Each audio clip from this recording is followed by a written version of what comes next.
A very good afternoon to all of you. I'm going to talk to you about some iconic trees. Let me begin by reminding you that the world has some 3 trillion trees as of now. India contributes about 35 odd billion trees to this kitty. Unfortunately, 15 billion trees are cut down every year. And as a consequence, by 2050, the world tree number would have fallen to about 2 trillion. If you looked at the per capita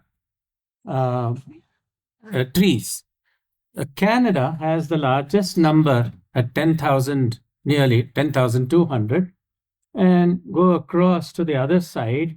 Compared to this, India has 28 trees per person. And that's, as you can see, a very pathetic situation. The world average is 422 trees for every person. I am actually not going to speak about all the trees. I'm going to speak not also about tree species. I'm going to talk about individual trees and individual trees that have some remarkable qualities and what I call iconic trees. And what are iconic trees? So, certain individual trees assume cultural, religious, historical, or other significance and are inseparable components of our natural heritage. And such trees stand out in some exceptional, extraordinary, and uncommon manner and are recognized by the local communities. But with rare exceptions, they are unknown outside the region. Wherever they are, such trees are a priceless national resource to be treasured, nurtured, protected, and passed on to the next generation. In fact, older and larger trees are even more important than younger trees because they sequester disproportionately large amounts of carbon dioxide compared to smaller ones. They are proxies for past climates. They are living records of environmental history. They are important historical and cultural assets and therefore focal points for local traditions. There is also the evidence of long relationships between people and places full of memories, events, emotions, and myths. They could also be magnets for tourists and pilgrims, and therefore they are ambassadors. They could act as ambassadors for ecotourism.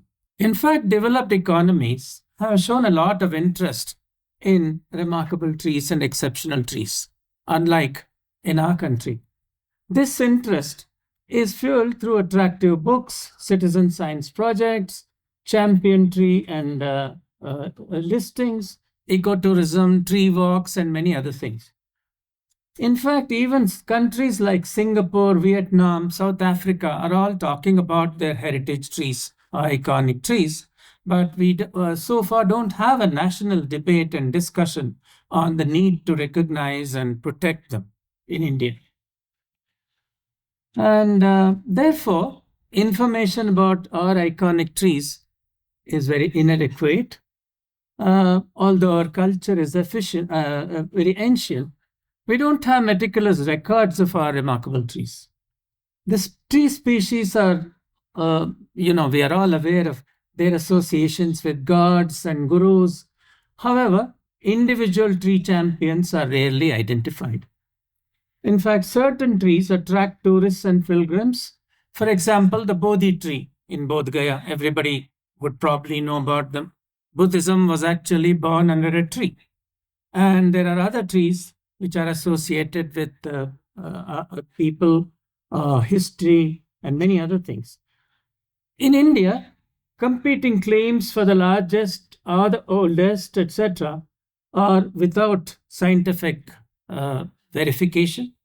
And it's mainly conducted through the social media.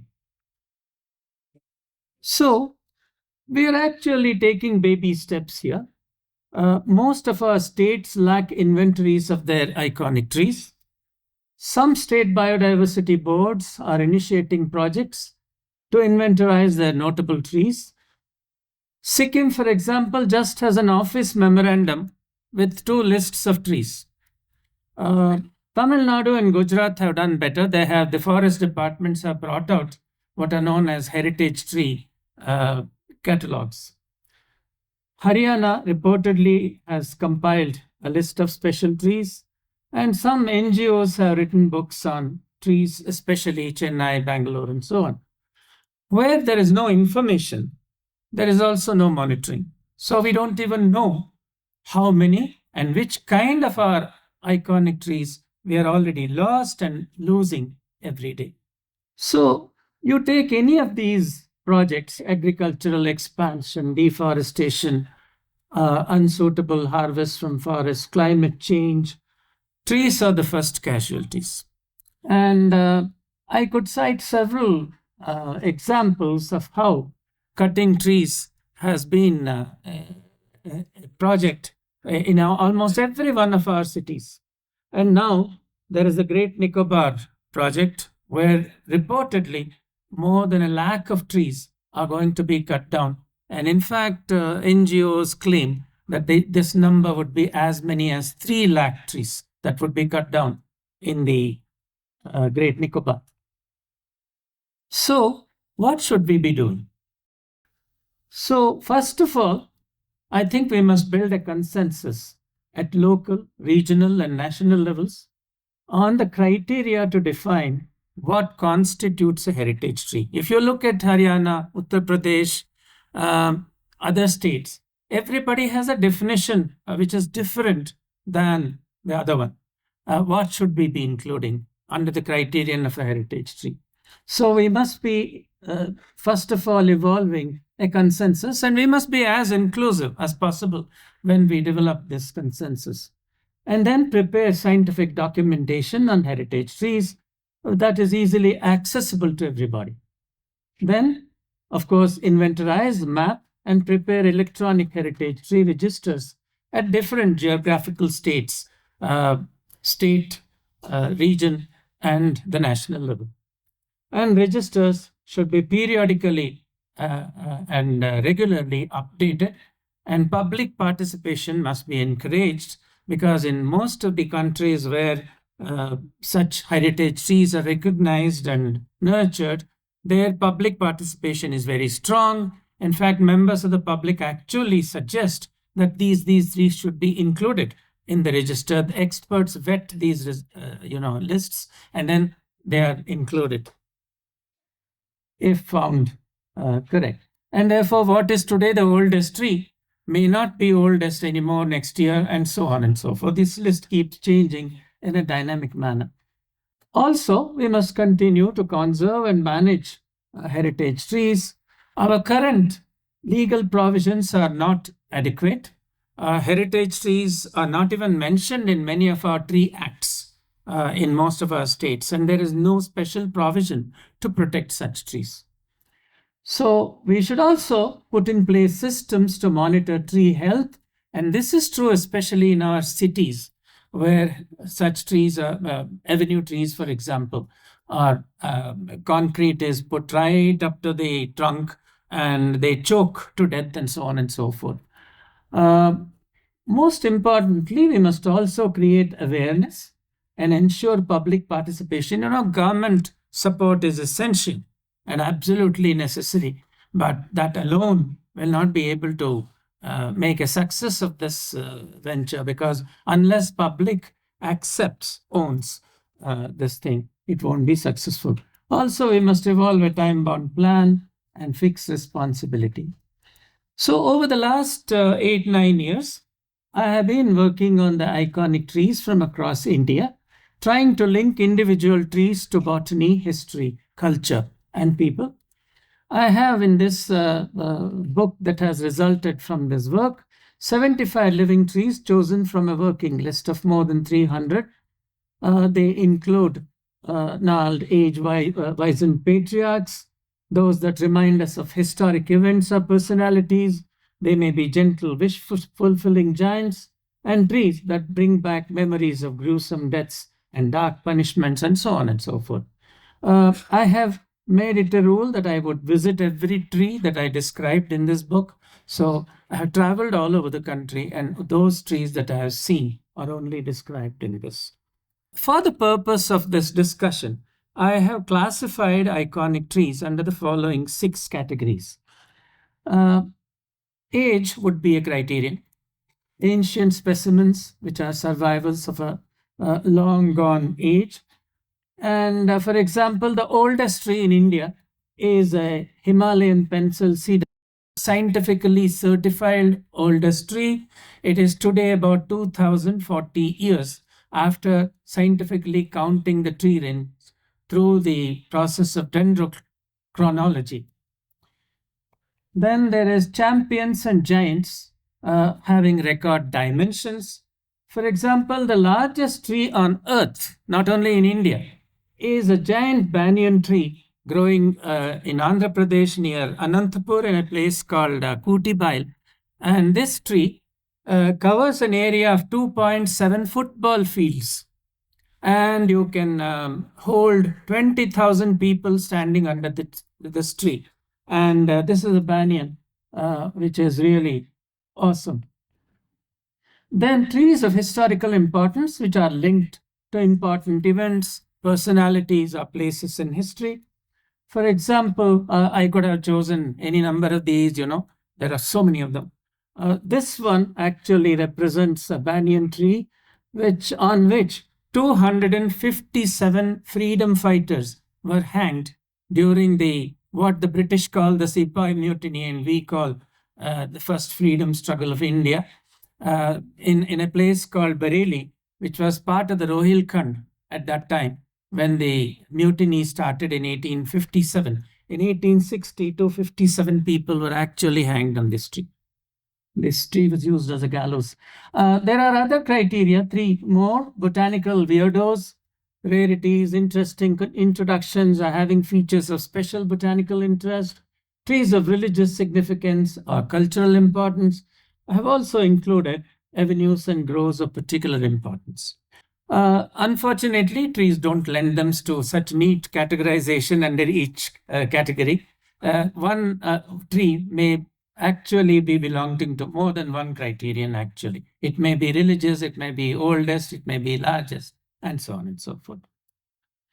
So hopefully, this work will encourage participation of national and state heritage tree registers and stimulate more studies on linking trees to science, people, history, and culture, and inspire public participation in nominating heritage trees to the registers and create better awareness for tree protection across India.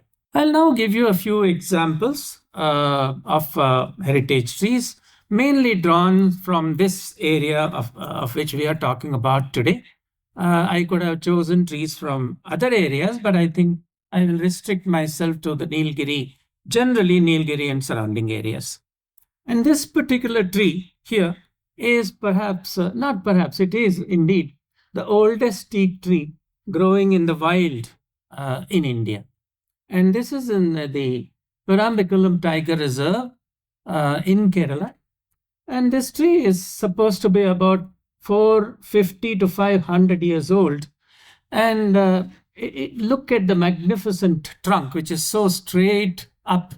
And the height of this tree equals a 14-story building, and silently it conducts water without making noise, without using energy to the top level. It still continues to flower, fruit, produce birds, and so on and so forth.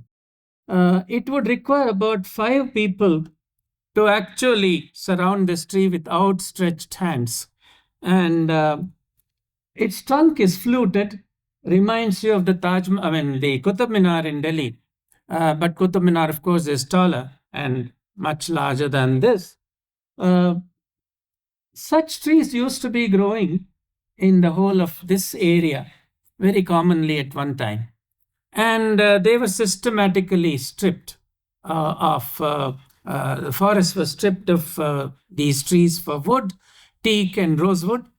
And a time came when there was no trees to be harvested at all. In fact, the British at one time relied on oak for building ships because their maritime power depended upon the ability to build and maintain ships at sea. And when they lost their oak trees, then they sent frantic, inquiries to all their colonies to locate, supplements or substitutes for oak, and they found teak as an example, and therefore, then actually the stripping of our forest started, and basically by the end of 18th century, rapacious harvesting resulted in the depletion of most giant teak trees from the forests. And in fact, the British at one time were referred to as the kings among countries which were known for deforestation, not only in their own domain, but in all the colonies where they went and occupied. Uh, so this particular tree, then they started thinking of having plantations of teak. Around 1840 and 1842, they started a teak plantation in Elambur, perhaps the world's first teak plantation that started then. And but this particular tree, the Kannimara teak, is older vintage because it predates those plantations anyway. How did this tree escape the British eggs? Because you don't have many trees of this kind today in these parts at all. The story goes, there is a local legend that there are many of these tribes, four particular common tribes there. All of them worship the Kannimara as the abode of the Sapta Matrikas, or Sapta Kanyayar, as they say, the virgin mothers or virgin goddesses. And because they considered this sacred, and the story goes that when attempts were made to cut this tree, blood actually oozed out, or it gushed out of the trunk, and therefore this tree was particularly spared.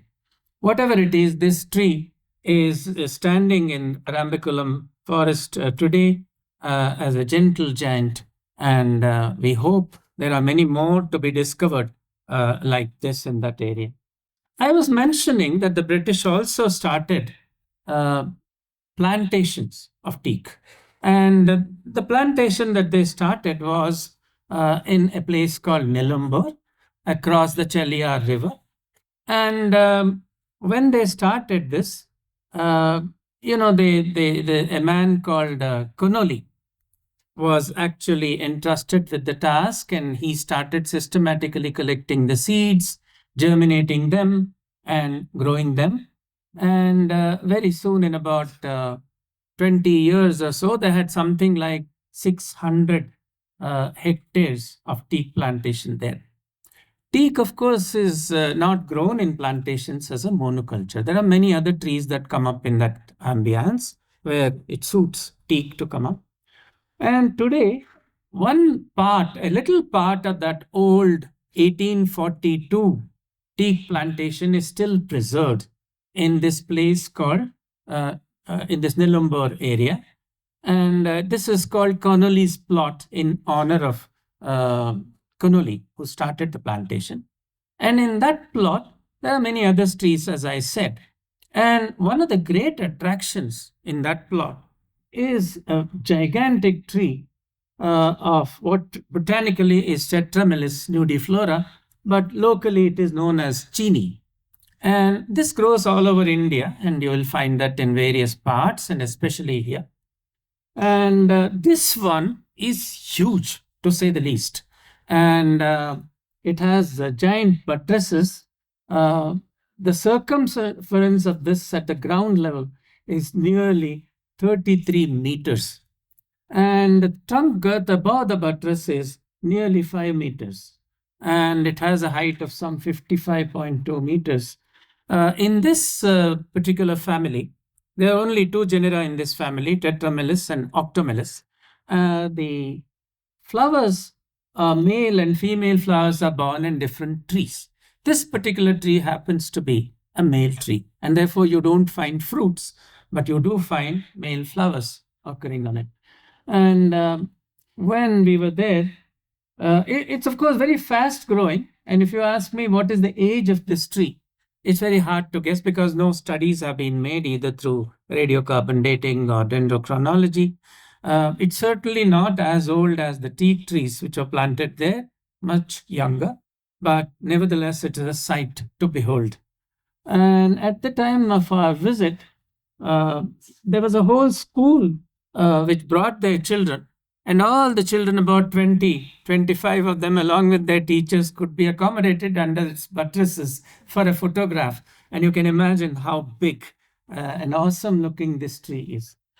This tree species has been made famous by the 2001 Hollywood adventure action movie, Lara Croft, Tomb Raider.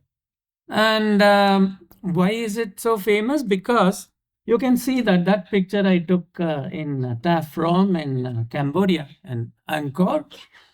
And if you looked at that tree, it symbolizes nature's dominance over humans as it straddles the mighty late 12th century Buddhist temples of Taff Rom. And its sinuous and serpentine roots actually hold the stone archways and the gateways and the doors in a mighty mortal embrace for centuries.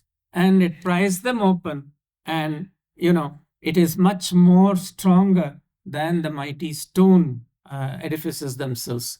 And however, our tree here in the Kernelly plot stands as a picture of grace and tranquility, and stands there even today as a picture of peace itself. So this is another great tree that I have seen with great buttresses and awesome heights. I now come to Wayanad, and here is a very interesting tree which is called locally as the chained tree. What is a chain doing on a tree? A steel chain which is looped on one of its branches, and the two loose ends of that chain are firmly anchored into the platform which is built as a semicircle around the tree. The tree itself is a big tree, and in most of the local travelogues, travel blogs, and social media, they say this is actually a fig tree. It is not a fig tree, although a white fig actually grows as an epiphyte on this tree, and it is prominent in the foreground. So people mistake that that is the tree which is actually the chain tree. There is also a chol mogra tree, and as well as a wild, nutmeg tree, which is actually growing close to it, and therefore people confuse what is the real tree, that is the chain tree. The real tree is actually is a species technically called Eliocarpus tuberculatus, which is locally called Ammakaram or Bhadraksham, which is a cousin of the Rudraksh. And this tree, the most prominent thing is this chain that is on the tree, and a little shrine which is under it, which is a stone lantern which is placed in front of it. And if you go close to this, you will see that this tree is quite tall. The trunk has buttresses, as you can see, and its seeds are compressed and warty, as in a real Rudraksh. And these seeds are also used as prayer beads and so on, under the name of Bhadraksh. And there is a nice legend associated with this tree. If you looked at the trunk everywhere, it is absolutely densely clothed with epiphytes, ferns, orchids, and other plants on it. And the flowers are white, and the leaves are dark green and leathery.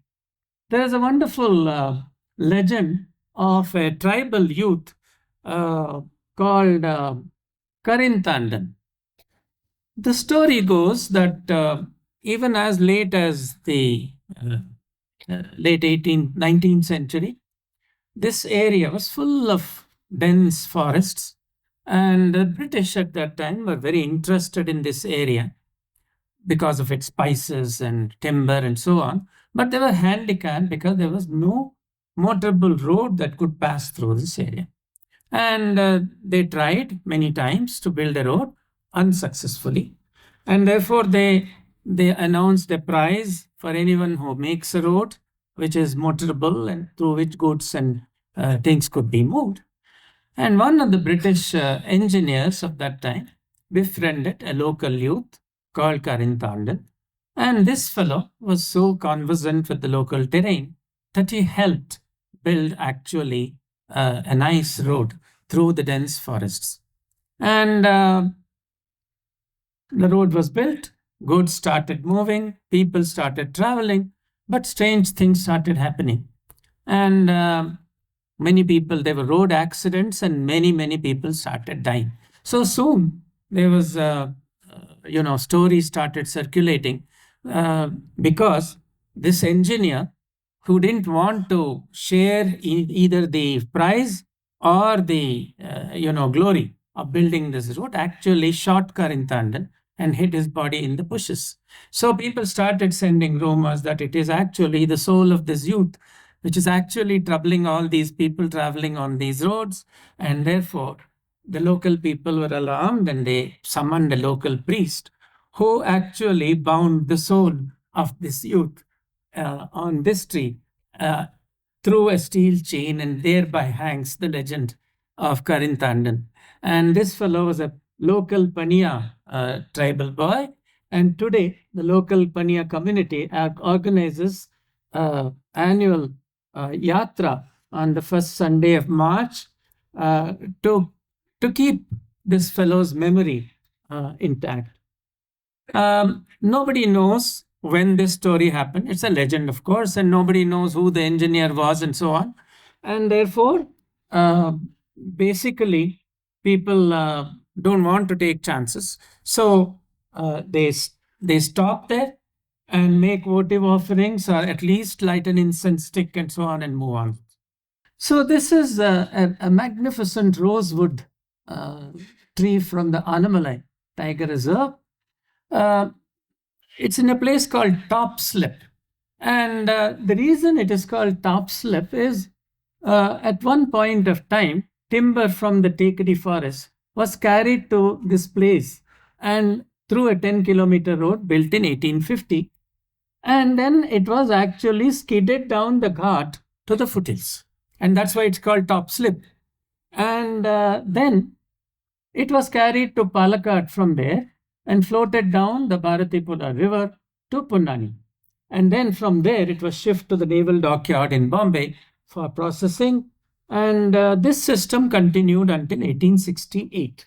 And then a ghat road was built from this place called Setumade, and this process became redundant. Also, at that point of time, elephants were actually used in logging work. But since 1994, involving elephants and timber operations has been banned. Now only they're used for joyrides and kumki operations, which means that they keep away wild elephants that stray into the villages nearby and actually capturing wild elephants when necessary. So the Western Ghats, as I already mentioned earlier in regard to the teak, the story is also similar to rosewood because it was equally valued because by mid-19th century, rosewood almost disappeared from the Anamalais, and therefore it is not easy to find trees of rosewood trees of this vintage in these forests anymore. So rosewood, as you very well know, is used for premium furniture, musical instruments, religious objects, and today there is also a thriving illicit business in rosewood, and not enough can be done even by us. To prevent all this, it is on the IUCN vulnerable category. While domestic needs are met in India, export of logs and sawn timber is actually banned. So this is a beautiful tree. And I conclude, all that I would like to say is there are many ways of coming at climate change, conservation, protection, and so on. And my way of doing it is through celebration of what we have today, in addition to creating more forests, creating more, trees and so on. We have such a richness of trees around us, and each tree has a story to tell us. And therefore, the first thing we need to do is to create awareness. And because we are not even aware, we haven't made enough inventorization to know how much we have. So, awareness leads to actually appreciation. Appreciation takes us to ownership. And only when we own something, that we value it, and then that leads to protection and conservation. I hope this little talk inspires us to create better awareness regarding our heritage trees. Thank you very much.